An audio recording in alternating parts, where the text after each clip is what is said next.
တယ်ဗျအကျန်းတော်ဘူးနုနုလေးကိုမခံနိုင်တော့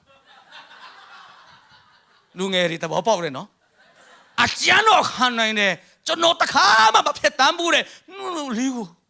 အဲ့ဒါကြောင့်ရှစ်ကွယ်နော်အစားတောက်တာခံနိုင်တယ်မိုက်စားတာခံနိုင်တယ်ပတ်စံမရှိတာခံနိုင်တယ်ဆဲတာဟောက်တာခံနိုင်တယ်မလဲတယောက်ယောက်ရဲ့ဦးစားမပေးချင်းကဘာကြီးကုံဆုံးမလို့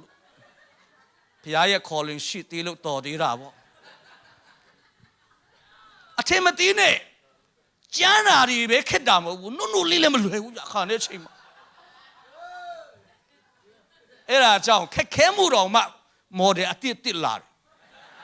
ငါတွေ့ကြုံရှိပြီငါအီခွန်ထူပြီလို့မပြောနဲ့အဲ့ဒါကြောင့်ဝိညာဉ်တော်စီကနေအတစ်တိုးထချင်းလမ်းပြချင်းခွာပေးချင်းလိုရတယ်စုံစမ်းခြင်းအတစ်ဘလို့ပဲလာပါစေအတစ်ဖြစ်ရှင်းပေးနိုင်တဲ့ဘုရားကတဲမှာရှိပြီးသားဖြစ်တယ်အတစ်တော့ပိတ်ဆို့ခြင်းဘလို့ပဲလာပါစေအတစ်လာဖွင့်ပေးခြင်းလို့ပေးနိုင်တော့ဘုရားတောက်တဲမှာ highway ကိုခင်းပေးနိုင်တော့ဘုရား